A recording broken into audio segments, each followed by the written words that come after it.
илэргээд кондишн авахгүй ч гэж чадахгүй байсан. Тэгээд ханиад үрдэн явж байна. Ийм халуун цагаар яаж ханиад үрдэг вэ гэж хүмүүс ярьж байна. Харин кондишныг аваад байсан чинь ийм болчихлоо. Кондишн байхгүй цагаад кондишн байсан чинь ийм болчихлоо. Та бүхэн бас эрүүл байгаасаа та бүхний нүрийг харсан чинь бүгдээрээ эрүүл харагдаж байна. Тариачсан ч гэсэн дивэлтэй сайхан харагдаж байна. Та бүхэн уулзсандаа таатай байна. Өнөөдөр Бурхны үгийг харцгаая. Өчигдөр орой ингэж ирсэн бол гоё байлаа. Амарчсан. Өчигдөр орой Аргентин пастор ирээд бид маш сайхан мэргэжлэл ярьж өгсөн. За Бурхны үг үзье. Иоханнын 1:29-оос уншаа.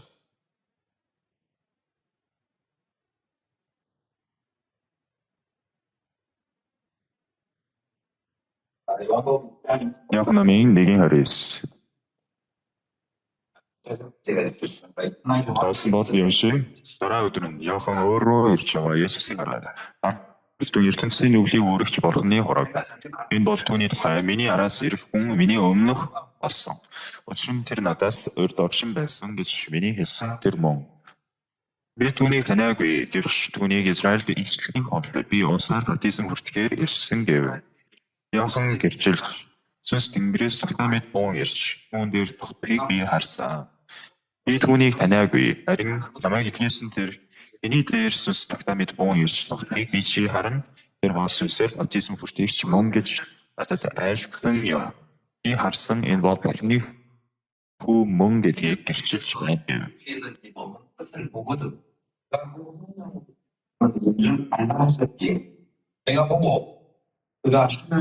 Би харсан энэ бол Бурхны хүү мөн гэдгийг гэрчилж байна гэв. Дараа өдөр нь Иохан дахиад шав нарынхаа хоёр төнд зогсож байлаа. Есүсийн явж байхыг тэр хараад Бурхны хургийг харагдсан гэсэн. Хоёр шавын түүний хэлхийг сонсоод Есүсийг дагав. Есүс эргэж бидний дагахыг хараад тэдэнд та нар юу ирнэ вэ гэсэн тэд түүнд Рабби орчуулбал багш та хаан байгаа вэ гэв.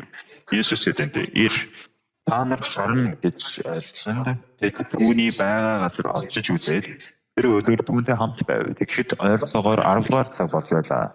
Иоханнаас сонсоод Есүсийг дагсан хоёрын нэг нь Симон Петрийн дүү Андрей байжээ. Андрей ихлээр өөрийн Симоныг асууад түүнд бид Месиаг грекээр Христ боллоо гэд.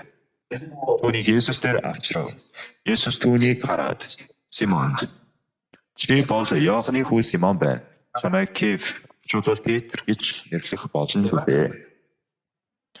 Дараа өдөр нь Есүс Галил явахаар завдан байлаа. Филиппийг олоод түүнд намайг даг гэв. Андрей Симон нарын Бетсадаас Филипп иржээ. Натанаэлийг Филипп болоод Мосе хуйлда бас иш үзүүлэгчдийн нэгэн бол Йосефийн хүү Назарын Есүсийг бид олгоно гэсэн. Натанаэл түүнд Назараас сайн юм гарч чадна гэж юу гэхэд нь Филипп иш харагдаа гэв. Есүс өөрөө нь ирж яваа. Натанаэлийг хараад түүний тухай харагдав. Жинхэнэ Израильд залхимх гэж түүнд үгүй гэв. Натанаэл Есүсээс та намайг яаж мэднэ вэ гэхэд Филипп чамайг дуудахаас өмнө энжийн модны доор байхад чинь би чамайг харсан гэлээ. Натанаэл Рабби та бол Бурхны хүү та бол Израилийн хаан гэж түүнд хэлэв. Есүс түүнд хариулав чамайг энжийн модны доор байхыг чинь харсан гэж би чамд хэлсэн тул чи итгэж байна уу? Чи үүнээс ч агуу үзэх болно гэд. Тэр үнээр би та нарт хэлье. Тэнгэр нэгдэн Бурхны тэнгэрлэгч нар хүний хүүгийн дээр өсөж уруудахыг та нар үзэх болно гэж айлдав. Энэ нэгдүгээр ишлэл хүртэл уншлаа. Бурхны бидэнд өгсөн хамгийн том ёроол байлаа гэвэл тэр нь юу гэвэл Бурхны үгэнд итгэх сэтгэл ба хүмүүс бидэнд харагддаг зүйлсийг илүү чухал гэж үздэг. Энэ удаа би PLF-ийг хийхдээ цаашдын хэдийн захирлуудын гэсэн ишлэл байгаа. Одоо энэ ишлэл биш 7 дотор нь яслахуулаад байгаа. Тэгээд яслах болсон сайхан санагдаж байгаа учраас хамтдаа энэ ишлэлийг яслахъя. Угаал ус 21-ийн 1-ийг хамтдаа яслахцгаая. Сургаалт ус 21-ийн 1 байна. Гурваа хамтдаа гурваа. Хааны зүрхсэд эзний мударт усны урсгал хаа таасан зүрхтэй тэр түүнийг цэвлүүлэх. 22-ийн 1 байна. Ариун баялгаас сайн нэр дээр алт мөнгнөөс таалал хүндэл илүү. Энэ хоёр зүйл гарч байна. Нэг талдаа ариун баялаг байна. Нөгөө талдаа алт мөнгө байна. Та бүхэн алийг сонгох вэ? Та бүхэн сэтгэлээсээ хэлээрэй. Амаараа биш. Зүүн гар талдаа байгаа та нар ариун баялагийг сонгох уу эсвэл сайн нэрийг сонгох уу? Ариун баялаг байна, сайн нэр байна. Энэ хоёрын аль нь дээр вэ? Сайн нэр, тийм ээ. За энэ зүүн талд алт мөнгө байна, нөгөө талд таалал хүндлэл байна. Та бүхэн алт мөнгийг сонгох уу эсвэл таалал хүндлэлийг сонгох уу? Алт мөнгийг сонгоно гэж байгаа хүмүүс байна, тийм ээ. Харин Библи юу гэж хэлж байна вэ? Ариун баялагаас илүү сайн нэрэн дээр гэж байна. Бас алт мөнгнөөс таалал хүндлэл нь илүү гэсэн байна. Тэр хүмүүс ариун баялагийг хүсэж байдаг, алт мөнгийг хүсэж байдаг. Бүх хүний сэтгэл юу сонголдог вэ? Яг энэ ариун баялагийг сонгох болдог, алт мөнгийг сонгох таардаг гэсэн. Харин Бурхан бидэнд өнөөдөр юу гэж хэлж байна вэ гэвэл ариун баялагаас илүү сайн нэрийг сонгох гэсэн. Сайн нэр гэвэл юу вэ? Есүс гэсэн. Өөрөөр хэлбэл Бурханы хүсэл, Бурханы таалдаг зүйл. Таалал хүндлэл гэвэл юу вэ?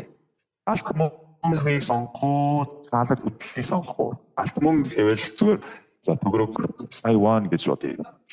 Хэдэн тэрбум вон байна. Харин нөгөө талд нь таалал хүндлэл байна. Ивэл нэгүсэл авах гэсэн. Өөрөөр хэлбэл ивэл авахгүй бол олохгүй байр суурин зогсохыг таалал хашиж байгаа. Бид нар сайн сайн сонголт хийхдээ энэ надад ашигтай юу, ашиггүй юу? Тэрийг бодолцоод сонгодог үстэй тийм. Харин олон улсад бизнес эрхэлж байгаа хүмүүс сэтгэлээ шийдсэлээ. Асраар сургаалаа сонсож бид нар таалал хүндлэлийг сонгоно. Ариун баялагаас илүү сайн нэрийг сонгоно. Алт мөнгө биш, таалал хүндлэлийг сонгоё. Бурханаас таалал авах юм бол болно. Бидний өмнө алдаршуулгадж амьдрмаар байна. Өөрөөр хэлбэл Бурханы хүслийг дагаж амьдрах юм бол Бурхан бүх зүйлийг өхөн олж өгнө гэж ярьж бизнесийн дампуурсан байгаад бизнесийг усаас сэргээж өгдөг байгаа. Ийш явцдаа Бурханы ажилтсан үйл хэрэгүүдийг сонсож бидний сэтгэл доторчсон маш их ивэл ерөөсөө юм үг болсон. Хөрвүүлсэн. Бизнесийн удирдлагуудын форум уулзалт хийхдээ энэ үгийг би бас зүрхэндээ оруулсан. Зүрхэнд хийсэн. Би сэтгэлээ шийдэж маш их нэр сайн нэр биш. Ариун баялагийг сонгоё. Алт мөнгө биш. Таалал хүндлэлийг сонгоё. Тэрэн дээр гэсэн учраас. Яг гэвэл Бурхан биднийг алт мөнгөнд дуртай, ариун баялаганд дуртай гэдгийг мэдж байгаа учраас энийг сонгоно шүү та нар гэж Бурхан хэлж өгсөн юм чинь бидний зүрхэнд бас тэрийг сонгох юм бол Бурхан бидэнд хэрэгтэй ариун баялагийг өгнө, хэрэгтэй алт мөнгийг өгнө. Бурхан бидний өр зээлийг төлж өгөх юм байна гэсэн сэтгэл төрж байна. Амрагдсан итгэвч нар эзний гэж бас эзэн мөнгө төлж авсан, бодлон авсан. Тиймээс та нар алдрыг Бурхандаа өргөдгөө гэж эзэн хэлж байсан. Тиймээс бид авралыг авахдаа ганцхан гмийг л аварч гмнүүлээс л аварсан эзэнд итгэх биш. Эзэн Есүсний үнэн төлбөрийг төлж худалдан бидний авсан. За бас дээрээс нь би Бурханых байна. Бурханых харин Бурханых болох гэж байхад дотроос орон ардын юм байгаа. Түүл чи юу ч биш болно шүү дээ. Ингээд би өөрөө уруулаараа би Бурханых байна гэж хэлж боловч миний дотроос сандаа яах вэ? За тэгсэн ч гэсэндээ миний гэсэн байх хэрэгтэй шүү дээ. Ийм сэтгэл байдаг. Та нар угаас юм нүглийн боол байсан гэж Библиэлд байдаг. Библиэлд та нарт өгөгдсөн Бурханы тушаалууд, Бурханы үгэнд буулгахтай байж та нар зөвхт байдлын боол болжээ. Өөрөөр хэлбэл бид нар гим нүглийн боол байж байгаа. Зөвхт байдлын болсон гэж хэлж байна. Есүс итгэж байна бид. Харин бидний гим нүглээс аварсан Есүс бид нар хайртай, дуртай. Ямар ч дарамт болохгүй байгаа сте. Баяртай гоё байгаас талархуултай байгаа сте. Есүсээ баярлалаа. Есүсээ талархлаа. Би одоо ийм тамд орохгүй боллоо. Деважинд орохоор боллоо. Бурхаваа thank you гэд. Маш баярлалаа. Гоё байна. Гэсэн чинь та нар зөвхт байдлын боол боллоо. Итгэвтэй бол дургүй байдаг. Харамстай байж тээ. Үгүй дургүй. Яагаад гэвэл Есүс миний гмийг угаацсанд бол би итгэж байгаа боловч би зөвхт байдлын боол болсон гэвэл түл би юу болж юм бэ? Би байхгүй юм шүү дээ гэд. Ингээд сэтгэл төрхөөс харамстай санагдаж, хатгалтмаар санагдаад хэцүү санагдахаар энэ удаа юу итгэвч өнгөрсөн жил 6 сар турш Тимчоны их сургуулийн Библийн их сургууль сурч байгаа. Библийн теологийн ангийг өссөн итгэжтэй болж байна л гэсэн үг. Тэгвэл юу хиймээр байна вэ гэж асуусан чинь таашид цагаагийн газар эсвэл зэргийн ангид пастораар ажиллаж боломжтой гэсэн. Тийшээ ингээд ажиллах боломжтой байна гэсэн. Тэгвэл эхлээд сайн мэдээний ангид ороорой гэсэн. Сайн мэдээний баг гэж байгаа. Сайн мэдээний баг өдөр бүр ингээд хичээлж байгаа шүү. Мэдээж 7 хоног нэг удаа ингэ Кимчоны сургууль явдаг. Явах гэсэн. Манай сайн мэдээний баг ороорой. Тэгээд цаг зав гарах хаан дээр сайн мэдээ тараахаар гарцгаая, явцгаая. Тэгээд нуруу муутай гэж байгаа. Нуруу арга яс муу байгаа ч бас бурхан залбираад сайн мэдээний багт ирсэнтэй ажиллавал сайн байна гэсэн чинь амен гэсэн. Амен гэдэг нь за тэгье гэсэн үг. Ямар талархсан гэж. Yes, цаашид анхнаас нарын дунд итгэж цаашсан байвал дандаа мөнгө гэх биш. Сайн мэдээний багт ороорой. Тэгээд дараа нь одоо бид нар агшигчийн байр суурийг өгөх гэж байна. Эсвэл сайн мэдээний багийн дарга, сайн мэдээний багийн хэсгийн дарга гэж юм уу? Сайн мэдээ дараах дээр бид нар сэтгэлээ хандуулмаар байна. Харин би юу ярмаар байна вэ гэвэл бид нар эзнийг ярьдаг. Эзнээсээ үнэхээр би эзнийх мөн үү? Миний хувьд Библийн сургууль орохдоо би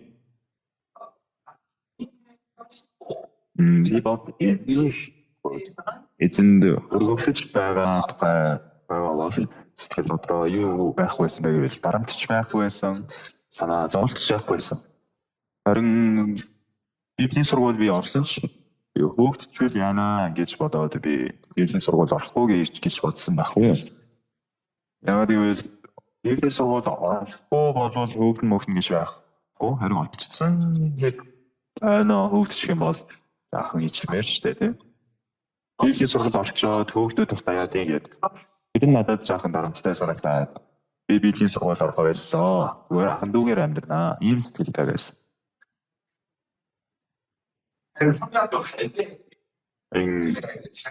Библийн сургууль орохдоо надад 3 үнэмлэх байсан. 3 үнэмлэхийг 3 дангийн хайчилчаад явсан байна.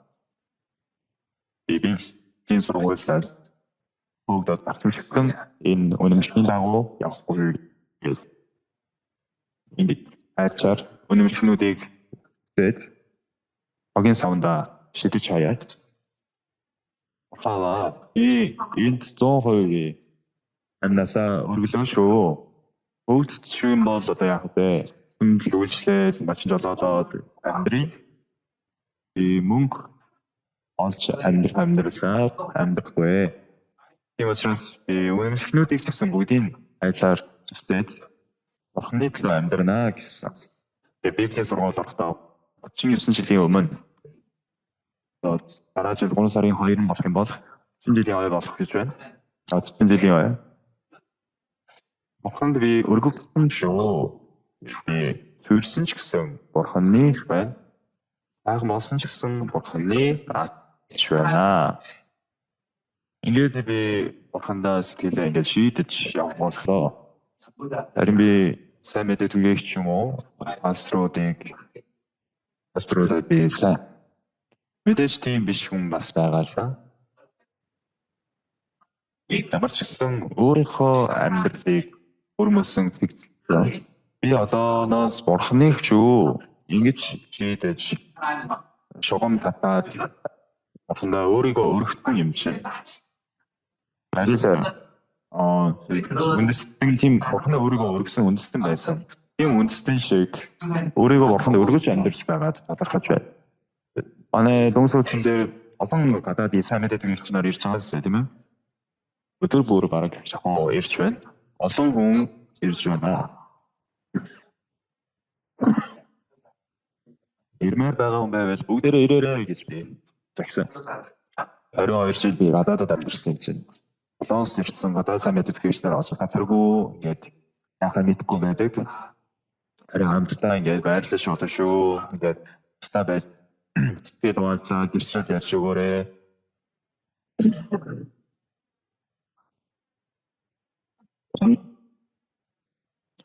Харин миний сэтгэл ямар сэтгэл төрж байна вэ гэвэл Бурхааваа би Бурханых байна. Бурханых шүү.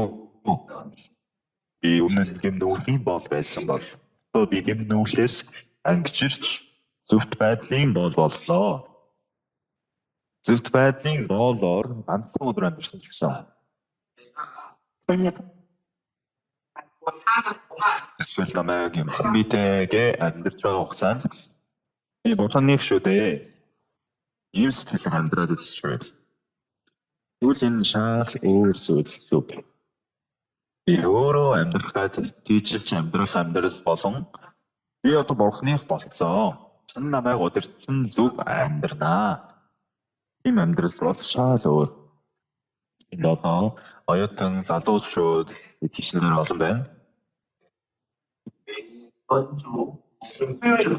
Энэ 3 өдрөөс болох сургалтын кемпэнд туслах ажил хийхээр олон залуучууд оюутнууд ирсэн байна. Өчигдөр энэ таазны арын ажил хийх, тийм туслагч хийх залуучуудтай митинг хийсэн, уулзалт хийсэн. Уулзалт хийхдээ та нар үнэхээр сайн сонголт хийлээ шүү гэж би хэлсэн. Тэгээд юу зуны амралт болохоор тогломоор өсөлттэй өгдөөд байдаг шүү дээ. Тоглох үедээ бас тоглохгүй арбайт хийдэг. Энэ бол зоргоц сайхан боломж шүү дээ. Яг мөнгөтэй болчмоор байгаа ч дээ. Цагийн ажил хийгээ жоохон мөнгөтэй болчмоор өсөл төрн. Харин тэр уруу татлан бүгдийг даван гараад сургалтын кемпэнд очоод зүгээр цаа дурын ажил хийгээд болцдог юм биш. Урьдчилж ирээд бэлтгэх ёстой шүү дээ. Тэгээд өглөөнөөс ирээд хамт бэлтгэл, хоноод гээд байж байгаа явж байгаа. Харин амттай юм авч өгөх ёстой юм шүү гэж бодогдоод өнөөдөр оройч байдгаа гоё юм авч өгье дөө гэж бодогдож байна. Мен сэтгэл ямар сэтгэл төрж байна вэ гэвэл хүн ингэ сонголт хийдэг шүү дээ. Амьдрал гэдэг нь өөрөө сонголт шүү дээ, тийм ээ. Би энийг сонгох уу эсвэл тэрийг сонгох уу? Өнөөдөр ихтэй ингэж тавьсан. Олон арвин баялагаас сайн нэрийг сонгох. За тэгээд алт мөнгнөөс таалал хүндлийг сонгох нь илүү гэсэн. Тийм учраас сонгох юм аа. Бид нар юуг сонгох дээр вэ гэвэл би өөрийнхөө төлөө хичээсийн байдлын төлөө арай илүү надад тайван байдлын төлөө сонголт хийдэг. Харин би бол дандаа ингээд сонгох зүйл гарсан үед наад ч нөө намайг хийлгээрэй. Намайг зараарай. Бас устдах ажил байна. Зорлон ухах ажил байлаа. Дуучлаарай. Намайг өмнөд Африкийн бүх найрамдах улсад байхад зэрвшүүлийн газар байсан. Бүх найрамдах Африкийн өмнөд Африк улс болохоор өөр бохирын хоолой руу холбогддог биш. Тоосог өргөдөө нүх хийгээд тийшээ ингээд урсаж авчихаар хийгээд одоо өдгөн бишээс ингээд орох юм бол шууд газар руугаа ингээд уусгаад орцгоор ингээд хийцтэй байдаг. Сайхан тайлбарлалт хийцөө солонгос байдгүй юм болохоор Америксан өмнөд Африкийн бүх найрамдах улс бол өөр тийшээ ингээд хоолойгоор урсаа явчихдаг биш. Газарт шингээд орцгоор ийм найл хийгдсэн байдаг аахгүй. Харин бидүү одоо сайн доошоо шингэхгүй дарагдахгүй байвал энэ нь улам ингээд дээшээ гарч агаад найл руугаа ингээд дөрвөлдөг гэсэн үг.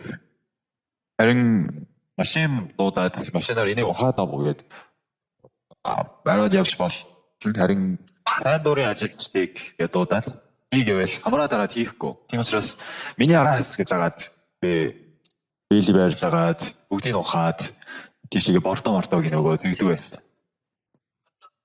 Юу гэсэн үг гэвэл ямар нэгэн дарамттай зүйл гараад ирвэл бидний сэтгэл хоошоо ухарчмаар сэтгэл төрдөг штэ. Өөрчлөсөн амьдрал дээр чинь дандаа дарамттай зүйл тулгардаг.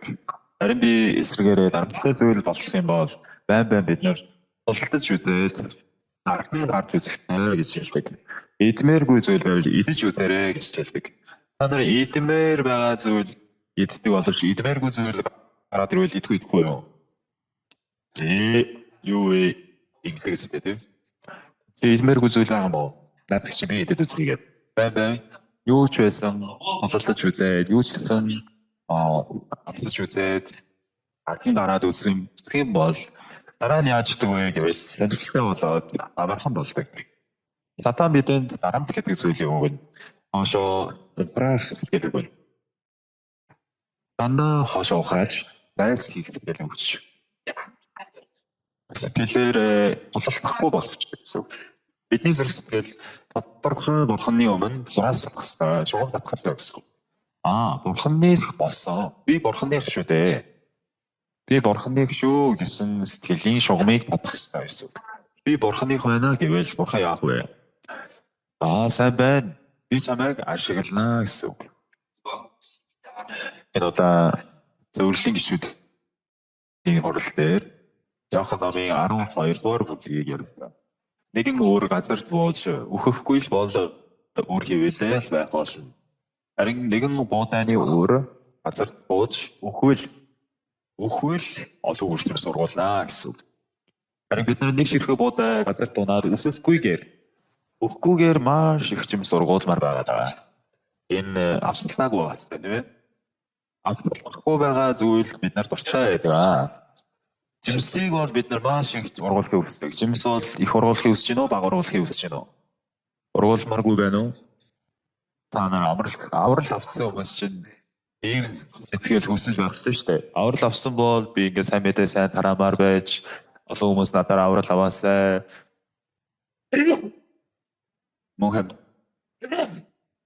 Мөнхэмтэй болоосай тийм хүсэл байгаа. Харин би гэдэг вариант буудай. Газарт цуулгаагүй байсан ч гэсэн олон үржим сургаасай гэсэн юм хулгайч зам байдаг гэсэн үг. Надад ч ихэнх тийм зам байсан. Харин бурхан ганцхан буудай газарт унаад өөхгүй л олон үржим сургуулаа гэсэн. Чи өөхгүйгээр олон юм сургуулах гэдэг зам чинь хулгайч зам шүү. Би чинь худлаач дээ. Ингэж бурхан надад чи өөрийнхөө би эзнийг шүү гэж ярьж байгаа мөртлөө чухам ямар нэгэн нөхцөл байдлын урд тогтсон үед чи хаашаа ухраад байж дарамттай байгаад байвал чи итгэлээр амьдарч байгаа юм биш болно шүү гэж бурхан хэлж байгаа. Хэрвээ бид нар өнөөдөр баш тунгаан бодож үзэх хэрэгтэй. Тунгаан бодож үзвэл Лук номын 17 бүлэг дээр баг хүү аавынхаа гэрт бодож ирэх үед энэ үзэгдлийг Амплан гэдэг хүн зургийг зурж зургийг харуулъя. Энэ яг жинхэнэ хувилбар нь биш учраас тодорхой харагдахгүй байж магадгүй. Гэхдээ сайхан харагдаж байгаа юм тийм. Жинхэнэ хувилбар бол их хувилбар бол өөр газар ингээ хадгалаастай байгаа. Энэ зураг байна. Энэ зурган дээр харуул сонирхолтой зүйл гарч байгаа. Тодорхой сайн харуул. Аавын баруун зүүн гар хоёр өөр харагдахгүй байна уу? Энийг буруу зурсан юм уу гэж бодох хэрэггүй. Албаар ингэж зурсан гэдэг. Зүүн гар хоёр яагаад ингэж өөр зурсан юм бол? Та нарын зөв баруун гар тал харагдж байгаа нь эрэгтэй хүний өргөн гар шиг, зүүн талын гар бол ээжийн гар шиг харагддаг гэдэг. Энэ хоёр хоёулаа аавын гар байхад яагаад ингэж зурсан юм болоо гэсэн чинь нэг нь болохоор аавын гар, нөгөөх нь болохоор ээжийн гар юм шиг зурсан гэдэг. Энэ зөөлөн аав нь хүүгээ тэрсэн зөөлөн сэтгэл байгаа. Аавын хүүгээ хамгаалдаг эр зоригтой сэтгэлийг ч гэсэн энд бас гэж. Энэ Амплас гэдэг хүн энэ зургийг өөрийнхөө түүх юм шиг зурсан гэсэн. Өөрөө яг л энэ баг хүү шиг. Би яг ийм амьдралаар бурхны өмнө амьдарчээ. Би ийм үргэлжлэлийн амьдралаар амьдарсан. Өөртөө итгэж амьдарсан. Маш мунхагаар харт амжилт хэрэглэж, тоглоомд бодож, мөрийтэй тоглоом гээд эхнээ нас барсч, өөр хүүхдүүд нь ч гэсэн ивэтгэд өөд болж эцэг бурхан дээр эргэж ирсэн үед бурхан яг л энэ эцэг баг хүүгээ тэрч байгаа эцгийн сэтгэл шиг олон царайны хувиргалын дундаас энд харж байгаа баг хүүгийн царай миний царай шүү гэж хэлсэн. Тэгэхээр өөрөө яг энэ баг хүү шиг бурханы өмнө зогсох болсон сэтгэлийг энд сайн илэрхийлж харуулсан байна. Энийг тунгаан бодож үзэх хэрэгтэй. Тунгаан бодож үзвэл бид нар ч гэсэн би бурханы өмнө энэ баг хүү байна. Өрн таран хийж амьдарсан асуулын нутагт аавын хүүгээ төрөнгийг үрдчихсэн. Аавын хүү гихтгэн хэсгүй хүний байр суурь нь би зогсож үзвэл чод үзчих юм бол эцгийн хайр үнэхээр дандан талхууштай, өрөөлтэй, хүндлэлтэй харагдах болно гэсэн сэтгэл хөдлөж байна. Тиймээс бид нар олон юм мэддэг гэж боддог. Харин зөвхөн би бурханы өмнө энэ баг хүүгийн байр суурьд орж үзсэн удаа уучлаарай. Үнэхээр бурханы тэр хайрыг ч юм уу, бурханы нэгүсэл миний амьдралд амьдараа ажлаа хийж чадахгүй байгаа. Тийм байдаг гэдгийг эднээс харж болох юм байна. Библиэр гарч байгаа Петрийн амьдрал юм уу? Библиэр байгаа Паулийн амьдралыг бодож үзвэл зургийн Петрийн амьдралыг тунгаан бодож үзвэл Петр бол загсыг нэг цагаас барьж чадаагүй байсан. Тэр шүд өөрөө Есүстэй уулзаад Есүсийг дагалдаж гэж болдог байгаа. Тэр үед Петр юу гэж хэлсэн бэ гэвэл эзэн минь би нүгэлтэн байна. Та надаас салж яваач гэсэн. Эзэн минь би нүгэлтэн байна. Надад явал та гэсэн. Харин Петр ингэж хэлэхэд Есүс ингэж хэлсэн. Чи хүн дагалж загсчин болно. Петр завь болон орыг бүх юм орхиод Есүсийг дагсан. Тэр өдөр Петрийг харсан эхнэр нь яасан бол эхнэр болон хүүхдүүд нь юу гэж бодсон бол солиотой юм хайши ингэж бодсон байлгүй дээ. Тийм үстэй. Энэ нормын байна уу? Үнэхээр нормын хүн биш байгаас дээ. Заас барьсан бол заасаар зараад тэрийг одоо тэгсэж мөнгө олгоод зав мавч гэсэн зарцсан бол ямар гоё вэ? Бодлоготой хүн чинь тэгдэг штэ. Харин миний бодлоор Есүс ч гэсэн тийм байсан юм шиг байна. Чи эхнэртэй хүн, хүүхдтэй хүн. Тийм Петрийг намайг би чамайг хүн загсахыг зааж болгоно гэж Есүс хэлчихсэн штэ. Гэсэн дөрвөл чи яг одоо тэртээ очиод эхнэртэй салахс игээд, хүүхдээ салахс игээд одоо бүх мөнгө зөнгөө одоо цагсаа зарж чад мөнгө олгоод ирээрээ. Ингэж хэлсэн бол гоё шүү дээ. Харин хадам ээж нь уурс байхаа. Уурлаа нацсан гэж боддог. Уурна. Гэхдээ уурлах хүчнийг ч гэсэн эдгэж өвч. Дараа нь бүгдээрээ Есүст итгэсэн юм шиг байгаа. Есүс ихнэр хүүхдтэйгээ бүгдийг дагуулж яваагүй, ирчүүдийг л дагуулж явсан. Зөвхөн эрэгтэйчүүдийг л. Зарим нь их нараар дуудсан, зарим нь боловсруулад болгосон. Асуултаа бид нар өөрсдийнхөө амьдралаар амьдраагүй. Есүстэй уулзсанараа Есүс хариалсан амьдралаар амьдрсан. Есүс өдөрдуулсан амьдралаар амьдралаа Бурхан үнээр гайхамшигтайгаар ажиллаа хийсэн байна гэдгийг харж байна. Илч Паул гэсэн.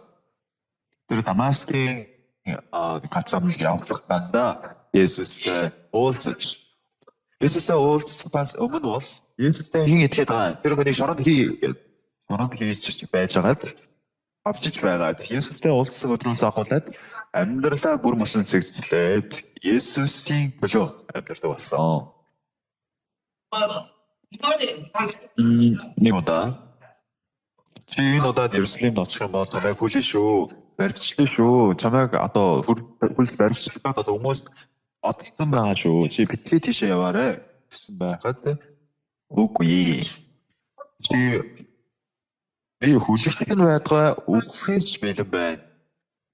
Юу гэж хэлсэн гэнэ? Чи хүлэгдэж байдгаа үхэж бэлэн байна гэсэн. Зүгээрээ гэж хин хэлсэн. Паул гэж хэлсэн.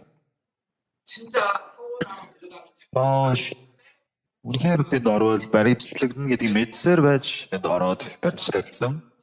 Тэгээд Ромын шоронд хоригдоод Ромд бас тэрхтнэр шүүгдэхээр ингээд огцоор явдаг байгаа. Энэ бүх зүйлийг тэгээд Есүсийн амьдралаар амьдарсан байлээ гэдгийг харж байна. Бултраад гарч болохоор байсан боловч би өөр газарт бууж үхвэл олон орчим сурган шүү дээ. Ийм сэтгэл байгаа учраас Паул хэлсэн. Би хүлэгдэх нь байдгаа үхэхэд ч сэтгэл дотроо бэлэн байгаа. Ийм сэтгэлээр амьдарсан байна. Үнэхээр итгэлийн одоо үлгэр дуурайлууд бид нар ингэж амьдарсан байна. Ингшний ачаар бид нарт хүртэл яасан мэдээ хүрсэн байна. Ийм эрхэм надын сайн мэдээг бид нар сонссон ач нь өөрийгөө амьнасаа золиослоод өргөсөн хүмүүс байсны ачаар бидний зөвхөн сайн мэдээ дуулж чадсан. Тэр ингэж хийгээл дотор амьдарч байгаа юм аа. Тиймээс надад ийм сэтгэл төрж байна. Итгэж нараа та нарын сэтгэл дотор яг одоо нүднээ харагдаж байгаа зүйлийг биш. Тэр сэтгэл дотроо эзних байна. Энэ ганцхан зүйл сэтгэл дотроо тодорхой бодосоо. Тэгвэл би эзних юм бол эзэн миний төлөө ажил өгөх юм байна. Эзэн миний төлөө үйл хэрэгээ үйлдэх юм байна. Эзэн надад туслах юм байна. Эндээс бид нар эхлэлээ тавьчих юм бол эзэн бидэнд бидний амьдралд маш их ерөөлийг биелүүлж өгөх юм байна гэсэн сэтгэл төрж байна. Өнөөдөр бид уншсан ишлэл рүү явъя. Иохан номын 1-ийг уншсан. Иохан 1-ээр 1:29-дээр харъя. Иохан дараа өдөр Иохан өөр рүү ирж яваа Есүсийг хараад харахтун ертөнцийн нүглийг өөрөгч Бурханы хорог. Энэ бол түүний тухай миний араас ирэх хүн Миний өмнөх болсон. Учир нь тэр надаас урьд оршин байсан гэж миний хэлсэн тэр мөн. Би түүнийг таниагүй. Гэвч түүнийг Израильд эзэн тунд би усаар баптизм өрдөөхээр ярьсан гэв. Яохан гэрчилж Сүнс Тэнгэрээс тавтамид буун ярьж. Түүн дээр тогтгийг би харлаа. 33-ийн хамтдаа уншив. Гурван. Би түүнийг таниагүй. Харин усаар баптизм хүртээлэхээр намайг Илияс тэр биний дээр Сүнс тавтамид буун ярьж тогтгийг чи харин тэр бол Сүнсээр баптизм өрдөөгч мөн.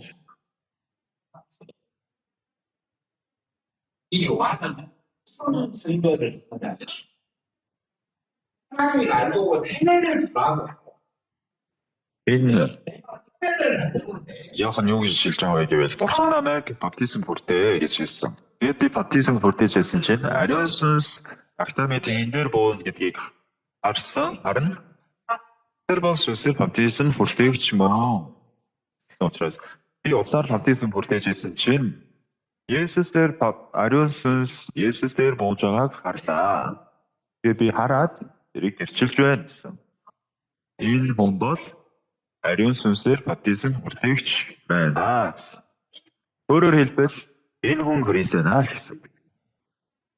Христ гэдэг нь тослогдсон хүн гэсэн утгатай үг. Бас Бурханы ариун сүнс нүдээр буусан хүн гэсэн үг. Есүс Христ гэдэг үг нь өөрийн ард түмнийг дүүлээс нь аврагч гэсэн үг. Мөн Христ гэдэг нь Бурханы ариун сүнс буусан хүн. Бурханы ариун сүнс буусан хүн өөрийн ард түмнийг дүүлээс нь аварна. Тиймээс энэ Есүс Христ бидэнд аврагч нь болж өгөө юм. Үүнийг гэрчилж байгааг үнэн юм бэ гэвэл энэ баптизм Яохан. За Яохан ч гэсэн мэдгүй байсан. Бид нар яаж Есүсийг таньж мэдэх вүлээ? Бурхан надад хандаж ингэж хэлсэн. За баптизм хүртээж хэлсэн чинь бид нар усаар баптизм хүртээж хэлсэн чинь ариун сүнс тэр хүн дээр буухыг харуулж байна. За тэр хүн бол ариун сүнсээр баптизм хүртээгч юм аа. Ингэж баптизм Яохан гэрчилж байна.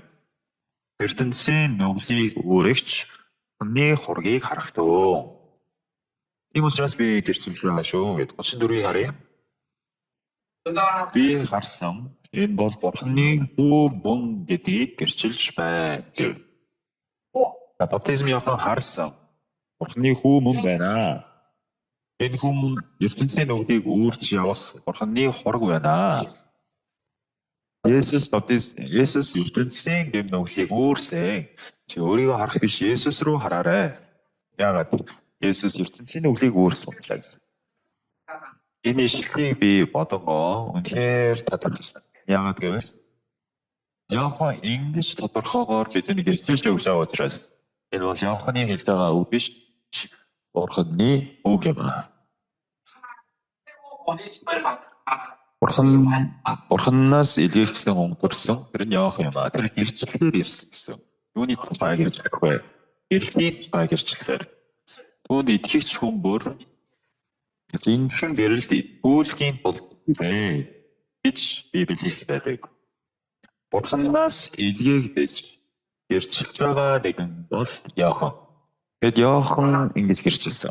ертөнцийн нүглийг өөрөгч ни барна.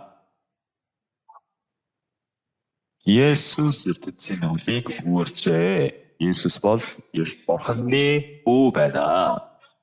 Тэгээд Есүс бол ариун сүнсээр баптизм хүртээгч юм аа. Бид нар усаар баптизм хүртээжсэн тийм ээ. Хараахан усаар баптизм хүртээгээгүй хүн байвал энэ удаагийн доктрин зодис скративхэн дотч усаар баптизм хүртээж боломжтой. Өөрөөр хэлбэл бид нар гэм нүглийн уучлал авахдаа Есүсийн цус миний гмийг бүгдийг наваад явсан байна. Есүс цагаан дээр залгадад миний гмийг бүгдийг төлөөд өгсөн байна. Баптизм Яохан Есүс рүү хоёргаараа сонгож залбирахад одоо дээрээ тавьсан үед миний гэм нүгэл шилжсэн байна. Бурхан миний гмийг санахгүй гэсэн байна. Бид нар гэм нүгэл уучлалт уучлагдсан гэдэг дээр бол санслнийлдэг. Харин тэр нь тодорхой эсэлтэгч бурхан бидэнд ариун сүнсийг бэлгээр өгдөө гэсэн. Миний гэмнүгэл уучлалдаа цагаатагдсан юм байна гэсэн цагт бурхан бидэнд ариун сүнсийг бэлгээр өгөөд би зөвтгөгдчих, цагаатагдчих. Зүрхэндээ итгэж зөвхт байдал хүрэн зүрхний итгэж зөвхт байдал хүрч амаараа хүлээн зөвшөөрөн авралт хүрээ. Миний сэтгэл миний гэм уучлалт. Миний гэм би ажил хийсэн юм байгаагүй, би бурханлаг хүн биш, сүнсэг бичлэлтэй хүн биш ч гэсэн бурхан намайг зөвтгөх өгсөн учраас би зөвхт хүн юм байна. Би шийдэлсэн цагт бурхан бидний зөвсгөл ариун сүнсээр гэд хамгийн дарж өгч байгаа юм шиг би гэмтэй хүн биш юм байна. Би зөвхт хүн юм байна. Энийг бид нар итгэж гэж боддог. Тухайн үед миний сэтгэл галуун оргиог байсан ч гэсэн би диважинд орох юм байна гэд тарактор зөвхтэй юм шиг мэдрэмж төрөөгүй байсан ч гэсэн бурхан надад юу өгсөн гинэ? Ариун сүнсийг өгсөн гэсэн. Тийм учраас би ариун сүнстэй би тамд орох юм байна. Би диважинд орох юм байна. Би муу хамтай болсон юм байна. Эд бурхан бидний сүнсэн дотроо тамаг гарч өгж байгаатай адилхан бидний сэтгэл ариун сүнсийг өгч гэсэн үг.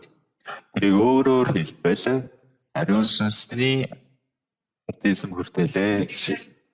Ямар юу баптизм гэнэ? Ариун сүнсний баптизм гэсэн.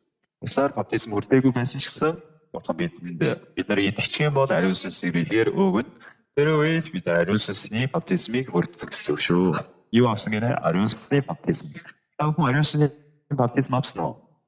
Би сайн мэдгүй байна гэж бодож магадгүй. Өөрөө ойлгох гэж хичээгээч итгэж чадахгүй байж болно. Харин итгэх ёстой. Тийм байна гэдэг. Хүлээж авсан цагт ариун сүнсийг та нарт өгсөн гэсэн үг. Сэтгэл хөдлөлөөрөө одоо бүр халуун оргиод яг шатж байгаа юм шиг болоод гар хэлнээр яриад ичээж юу болох вэ? Тийм юм ерөөс байхгүй. Үгэнд итгэж та нар гимнүглийн ууцлалыг ав. Тэгвэл ариун сүнсийг бэлгээр өгөх болно гэсэн. Миний гимнүгэл ууцлагдсан байна. Ариун сүнсийг надад бэлгээр өгсөн байна. Амен. Ойлгохгүй байна уу? Тэгвэл намын 10 дугаар бүлгийг бол Корнел гэдэг хүнийг хүн гарч байгаа. Петрийн эсэл Корнел очив. Түүний нэрэнд итгэгч хүн болгон гэмнүглийн уучлалыг авна гэж хэлсэн. Энэ үгэнд итгэсэн хүн бүр дээр ариун сүнс боона гэж хэлсэн. Ариун сүнс байсан ч гэсэн энэ ариун сүнс бууж байгааг харсан. Бурхан ариун сүнсүүдэд ч гэсэн энэ ариун сүнсийг өгч байхад усаар баптизм хүртэхгүй байж болно гэж үү? Үгүй ээ, хамтдаа усаар баптизм хүртээ гэд усны эрэгт дагуулж очоод усны баптизмыг хүртээсэн. Яагаад вэ? Бурхан ариун сүнсний баптизм хүртээд гээд байхад усны баптизм хүртэхгүй байвал бид бороо гэсэн. Pedro가 그 보내줘 이 박사님 이야기를 들은 예루살렘의 많은 사도들 어떤 것이겠어? Петр чи яаж байгаа? Чи яагаад хариу үстнүүдэд баптизм хүртээгээд байгаа бэ гэж хэлсэн. Энэ Иесусийн 11-р бүлэг дээр гарч байгаа. Петр хариуллаа. Би гэсэн хариу үстнүүдэд хийхгүй гэж бодлоо. Бурхан минь надад маахан даав харуулад. Тэр маахан даав дотор авах муухай амьд үр байсан. Бурханы өдөр бихний гацсан. Ийм амьд байсан. Энийг итгэж чадахгүй би яаж хийх вэ? Та яагаад намайг өдрөө мэдгээд байгаа бэ? Бурхан би танд зөвөр гэж хэлсэн юм бэ? Яагаад чи болсоор гээд байгаа бэ? Юу нэ? Зөвөр гэж үү? Имэ бид нэршүүс. Миний зөвөршүүлсэн зүйлийг чи бахар гэж үгүйсэн. Бидний нүдэн зөвөрнөө бахар. Бахар боцох. Авч заваа. Ийм заваа амтыг өмнө шидэж байгаагүй цаашдаа ч идэхгүй. Гэсэн Петрийн үзэл бодол байсан. Харин Бурхан би үүнийг зөвшөөрсөн. Босоод барьж ид. Урамсаа тийм юм болсны дараа за Тэнгэр рүү цэцэн одож байлаа. Энэ чинь юу вэ гэж сууж байсан чинь Корнелийн гэрээс хүн явуулаад намайг урьж байна гэсэн болохоор очиод 6 дараас шин. Есүсийн үгэнд найдаж ингээд итгэсэн хүн болгон гинүүлийн онцлог авна гэж ярьсан чинь Бурхан ариун сүнсийг бигээр өгж байлаа. Бурхан ариун сүнсийг бигээр өгж байхад би яаж усны баптизм бүртгэхгүй байгаа юм бэ? Эцэн шин Илч Паул Илч над тийм үү. Ариун сүнстэй гэсэн баптизм бүртгэж бод юм байна штэ. Ариун сүнстэй ч гэсэн усан баптизм хүртэж бод юм байна гэд бүгдээрээ баптизм хүртэж байгаа гарч байна. Бидний зүрх сэтгэл яг үн шиг туйлширсан бодол байгаа. Туйлширсан бодол гэвэл юу вэ гэвэл миний нүдэнд харагдсан зүйлийг хараад миний чихэнд сонсогдсон зүйлийг сонсгоод байдаг. Миний нүдэнд ингэж харагдсан ч гэсэн Бурхан надад ингэж шинжсэн. Бурханы хэлсэн үг нь үнэн шүү дээ. Харин бидэнд юу нь илүү том харагдаад байдаг вэ гэвэл бидний нүдэнд харагдсан зүйл нь илүү том, чихэнд сонсогдсон зүйл нь илүү том. Наша явъя. За байхгүй учраас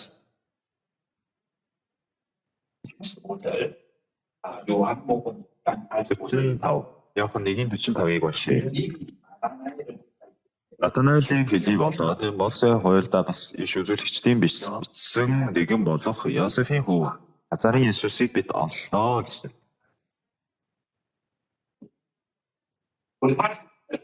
Чин 6 хамтдаа уншъя. 3 Натанаэл түүнд Назараас сайн юм гарч чадна гэж юу гэсэн. Филипп ирж харалтаа гэв.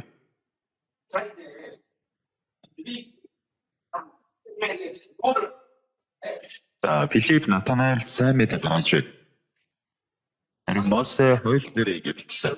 Олон иш үзүүлэгчдийн бичсэн тэр үедээ уулзлаа гэсэн. Тэр хэмбэ гэсэн чинь Йосефийн хүү Назарын Есүстэй уулзлаа.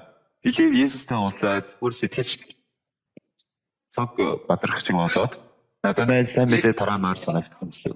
За чи одоос Есүсийн шат болоорой. Хөш. Мосе хууль дээр бичсэн хүн. Ариун өргөн батрыг бичсэн.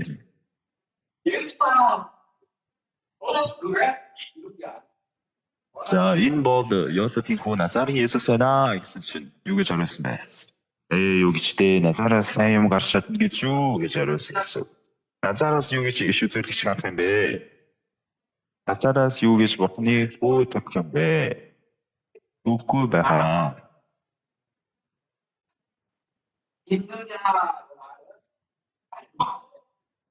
Назараас ямар сайн юм гарч болох вэ гэдэг чинь юу гэсэн үг вэ? Боломжгүй гэсэн үг. Натанаэл жоохон ухаантай мундаг хүн байсан. Тийм учраас ерөөсөө тоож харахгүй байсан гэсэн үг. Та нарт хэрвээ ийм хүн толгоорол яах вэ? Энэ муу чинь яа гинэ? Намайг тоож харахгүй гинэ? Энэ итгэхгүй гинэ? Тэгнэстэй тий. Би уулзсан гэдэг юм биш үү? Чи юу гэдэг юм бэ? Назараа сайн юм гарна гэж юу? Энэ боломжтой юу? Боломжгүй штэ гэд. Тэгэх юм бол одоо маргалтаа болно. Баргаан гарна. Харин Филиппс чи ирээд хар.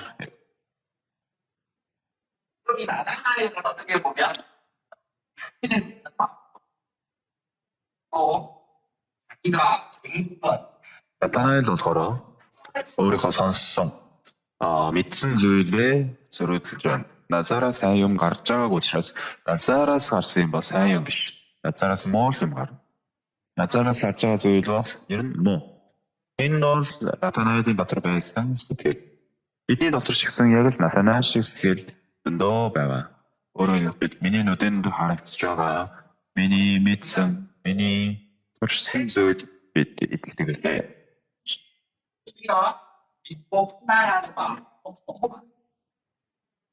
Тэгээд өөрийнхөө нүдэнд харагдсанараа шүүж, харагдсанараа басж гэж хайхрагдгүй сэтгэлтэй байсан.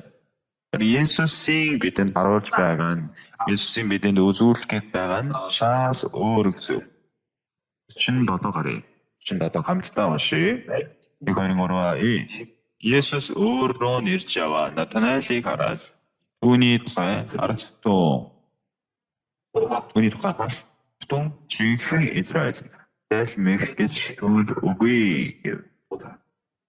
저는 이 말씀을 이해하면서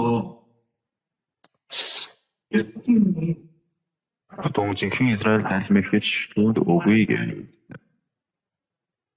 Энэ ишлэгийг би уншаад Натанаэл хэлсэн. Назараас ямар сайн юм гарах вэ? Нэгсэндээ маш зөрүүд. За энэ хүн үнэхээр зөрүүд юм байна. Бас нэг талаас нь харуулъя. Өөртөө итгэх сэтгэл ихтэй байна. Тэр үгнсээ ордгоо байна гэж харагдаж байгаа. Тийм учраас нэг энэ зүгээсээ бодвол зөрүүд зантай хүн юм байна. Үгэнд ордгоо юм байна. Ямар ч юунд ч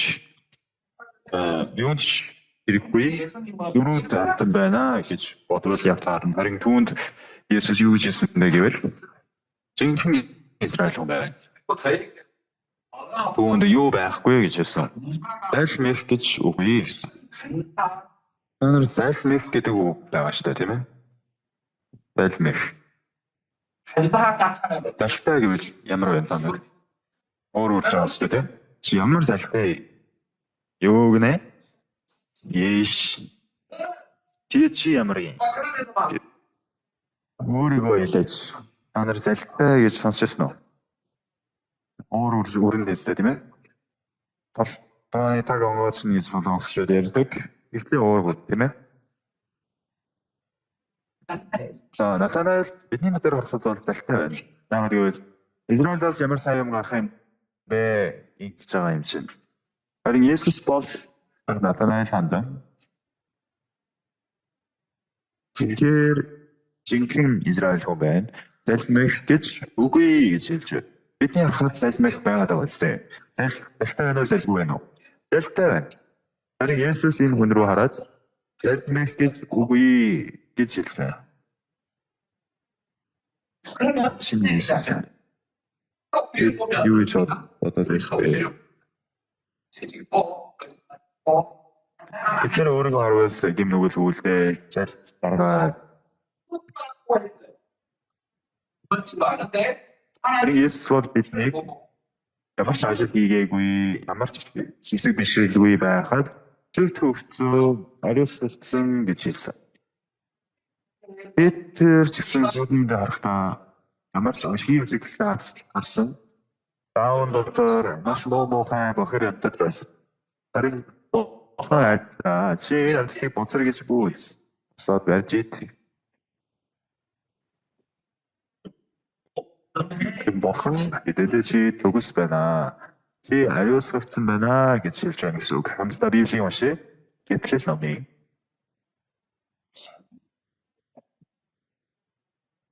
Гэтэл 28-ыг 29 чи уншия.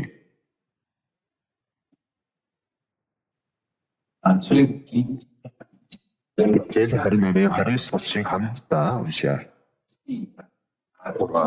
Арон ариун газарт орохдоо эзний өмнө байнга дурсгал болгон Израилийн хүүгүүдийн нэрсийг шүүхийн тэжвчин зөвхөн тушаа авч явна. Шүүхийн тэжвчин доктор өрийн ба туммимиг Ароныг эзний өмнө ороход түүний зөвхөн тушаа байна. Израилийн хүүгүүдийн шүүлхийг Арон эзний өмнө байнга зүрхэндээ тээж явах болно.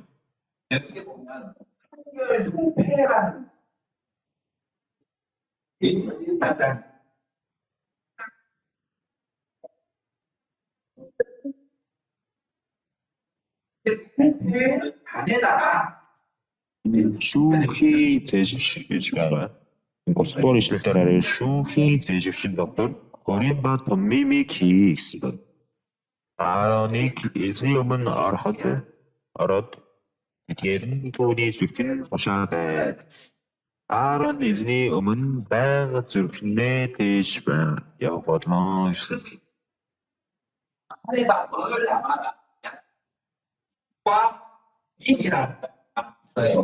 Энэ шүүхийн тэжвчин доктор өрийн ба туммим гэдэг юмыг хийсэн байгаа. За зургийг харъя.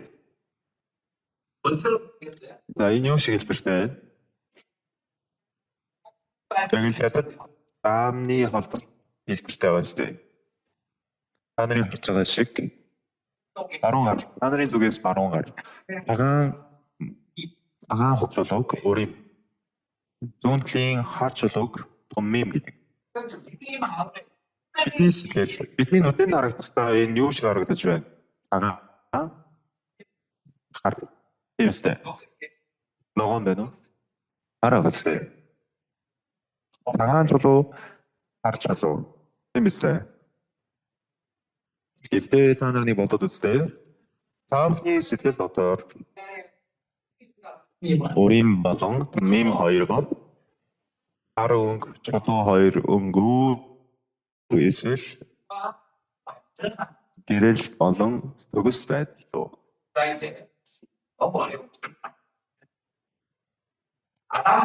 Сайн та нар сасад зэрэг энэ жоохон асуудал байж магадгүй. Адам Ева хоёр сайн мэдүүлэгч бодны жимсийг идсэн. За сайн муу мэдүүлэгч жимсийг идэхэд бидний дотор ч гэсэн юу ороод ирсэн? Сайн муу мэдүүлэгч бодны жимс ороод ирсэн. Бидний ямар нэгэн шийдвэр гаргах бүртээ энэ сайн уу муу юу гэдэг шийдвэрийг гаргах болно. Энэ бол сайн, энэ бол муу, энэ бол гэрэл, энэ бол харанхуй. Ингэж шийдвэр гаргадаг. Энэ бол сайн, энэ бол муу. Ингэж шийдвэр гаргадаг. Тэгээд бас энэ бол гоё, энэ бол гоё биш. Энэ бол сайн, энэ бол муу. Өөрөөр хэлбэл сайн буруугийн хэмжүүрээр бид өөрсдийнхөө дотор хэмжүүр гаргадаг. Ийм чулуу орчихсон байна гэсэн үг. Тийм учраас бид нэр ямар нэгэн болгоод альва зүйлийн өмнө өөрийнхөө төлөө энэ сайн, энэ муу гэж тодорхойлцдог гэсэн үг. Би сайн хийсэн, би буруу хийсэн. Ингэж тодорхойлох шүүхийн заагвар энэ дотор ороод ирсэн байна. Харин бурхан биднийг харахад энэ санаастай юу вэ гэвэл гэхдээ цагаан алтан өнгө ингэж хоёрыг салгаад хийсэн байсан бол өөрийн түмийн хоёрыг хийсэн бол ямар гоё вэ? Наас. Яа сайги고. Оо 정말 것 같은데. 이게 цагаан хар биш, цагаан алтангөө, цагаан ногоон ийм байсан бол үнээр гоё байх байсан. Харин бидний сэтгэлийг харуулах гэж ингэ цагаан хар өнгөөр бурхан яасан байгаа юм аа. Чиний сэтгэл ч гэсэн яг ингэж харагдаад байгаа зү. Цагаан хар өнгөөр харагдаад байгаа. Харин чиний нүдэнд харагдаж байгаа чинь цагаан хар өнгө хоёр боловч гэрэл харанхуй хоёр өнгөийг хэлж байгаа юм биш. Гэрэл болон төгс байдал юм аа. Дагаад хэлээрэй. Гэрэл төгс байдал. Бид нар дандаа юу гэж шүүх гэдэг вэ гэвэл гэрэл харанхуй хоёроор тодорхойлох байдаг. Харин бурхан бол гэрэл харанхуй биш ээ. Гэрэл төгс байдал юм аа гэж тодорхойлж байгаа юм. Бурхан пастора энэ юу гэж төгс байдлаа гэвэ? Энэ харанхуй штэ. Энэ буруу, энэ алдаа, энэ бүтлгүүтэл болохоос энэ төгс байдал биш шүү. Бидний дотроос ийм бодол төрөд байгаа зү. Харин нүдэндээ харагдж байгаа энэ өнгөний тодорхойлтыг хаяад өөрийн болон томмын хоёр бол гэрэл болон төгс төгөлдөр байдал шүү. Энэгээр та нар шүүх ёстой. Чиний нүдээр харахад гэрэл ба харанхуй хоёроор харагдж байгаа боловч бурхан надад гэрэл болон төгс байдал гэж хэлж байгаа юм аа. Бид нар байнга харах олон дээр залтай амьтан. Хайртай.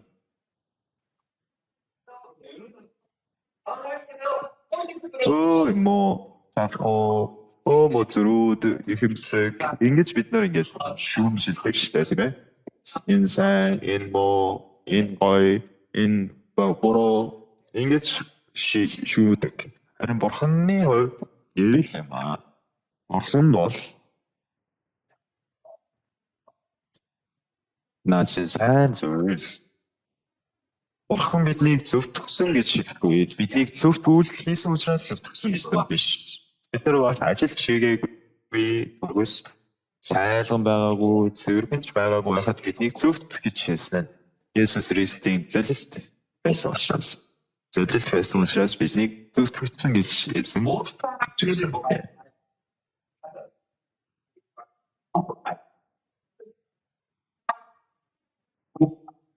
Үр нүгэл үйлчлэлээр бурхны алдар төлөхгүй харин Христ Есүс доторх залилтаар дамжин үнэнгүй зөвтгөгдсөн гэлээ. Бид нар үнэнгүй зөвтгөгдсөн болохоос бид нар ямар нэгэн сайн үйл хийдэг ч юм уу сайн мундаг ажил давья байгуулсан болохоор зөвтгөгдөөгүй шүү дээ. Бидний нүдээр харахад цагаан хараар харагдж байгаа. Бидний нүдээр харахад энэ гэрэл харанхуй шиг харагдж байгаа. Тэгээ чухам энэ үрийн бол гэрэл харж чулуу байгаа боловч чухам бурхны хувьд бол төгс байдлыг хэлж байгаа гэсэн үг. Чиний нүдэнд энэ харагч чулуу шиг харагдаж байгаа ч гэсэн төгс төгөлдөр байдал юм шүү. Гэж төгс байдал гэж итгэх ёстой байхад дандаа юу гэж шүүгээд өгдөг вэ гэвэл төгс биш. Ахоо гэж шүүгээд байна гэсэн үг. Намайг энэ чансанд байхад услах сургуулийн 3 дугаар ангийн сурагч найзыг нь хадгаруу зогссон. Тэр хамарны яс Хамарны ясныг хуухсан чинь бон гэл бүр маш тэмтэл аваад балаа хийхэд 700 мянга. Харин тэгээд дуусаагүй сургуулийн зүгээс ингээд өргөдлөө өгöd сургуулийн гадуурхалт гээд дотлолт гээд нэгэн төлбөр гэдэгтэй тэдэн сая мая гэдэг маш том асуудал гарсан. Тэр үед надад дээр ирсэн болохоор яг юу гэж хэлэх ёстойгоо мэдгүй байсан болохоор пастор руу явсан. Пастор нөгөө ирчтэй уулзаад үнэхээр сайхан авсан байна. Ийм том асуудал үүсгэж байгаа гарвал бурхан цаашид энэ хэрэгтийг агуу ажилд хэрэглэж байгаа юм шиг байна. Тэгэд энэ асуудал гэсэн асуудал биш гэж үзвэл асуудал биш гэж хэлсэн. Баггүй аавынхаа дөрөнгийн талыг өргөн таран хийсэн. Харин энэ хүүчин нэг хүүхдийн хамрыг нь үгүй болгоод тэгээд нөхөн төлбөр маш их төлөвтэй болгож байгаа юм. Бурханы ажлыг аюул том ажил хийх юм байна гэсэн. Тэгээд тэр асуудлыг дараа одоо хүүхдээ яах нь вэ гэсэн чинь асуудал үүсэх болоод өөр үгэнсэн ордог.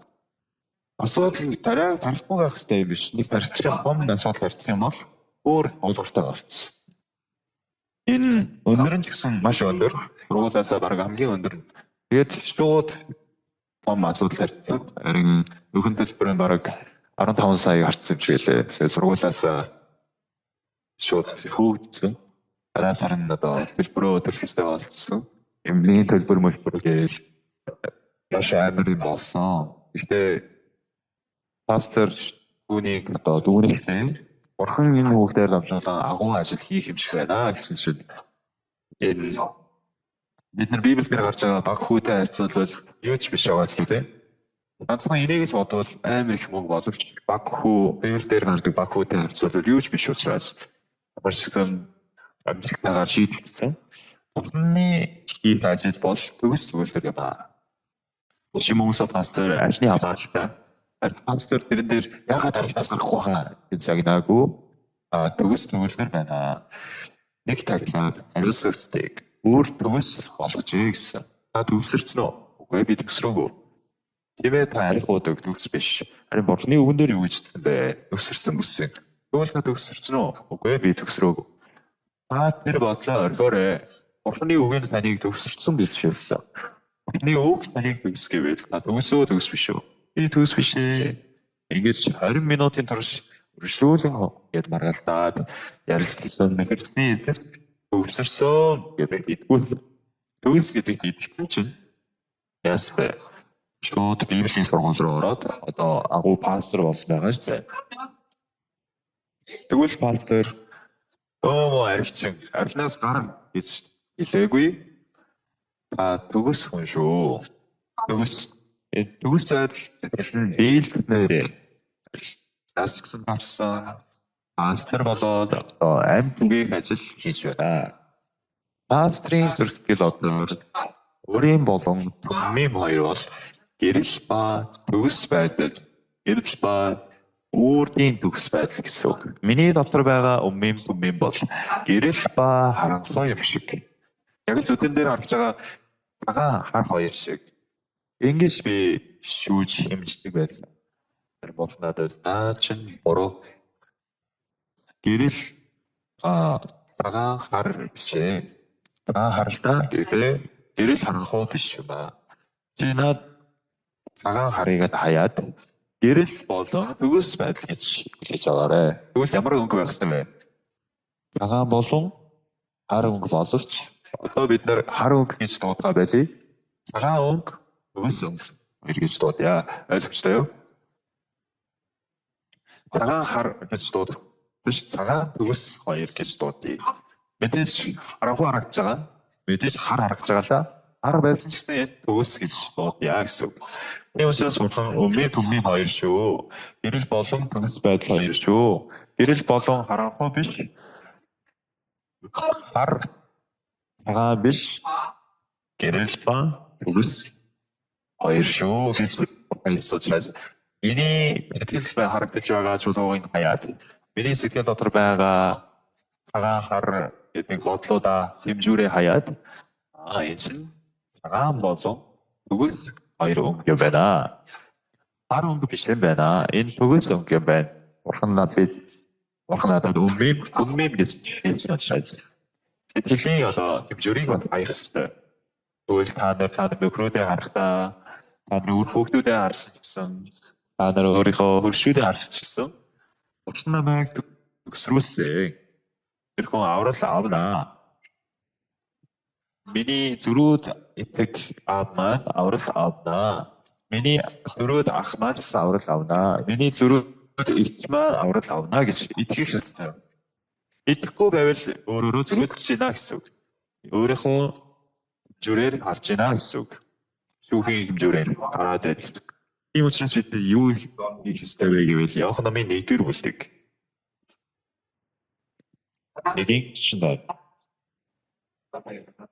Натанаэл Есүсээс та намайг яаж мэднэ вэ гэж хэлэхэд тэгэхээр Билип чамайг дуудахаас өмнө Эндрийн модны доор байх чинь би чамайг харсан гэжээ. Натанаэл Рабби та бол Бурханы хүү, та бол Израилийн хаан гэж түүнд хэлв. Есүс түүнд хариулан чамайг Эндрийн модны доор байхыг чинь харсан гэж би чамд хэлсэн тул чи итгэж байна уу? Чи үүнээс ч агууг үлсэх болно гэв. Тэр үнээр би та нарт хэлье. Ангир нэгдэг Бурханы Тэнгэрлэгч нар хүний хүүгийн дээр өгсөж уруудгийг та нар үзэх болно. Есүс Натанаэлд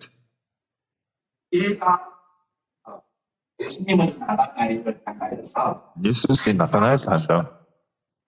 Залмих гэж байхгүй гэж хэлсэн. Тэгээд бас би чамайг Эндрийн модны доор харсан учраас чи итгэж байна уу? Чи итгэж байгаа биш.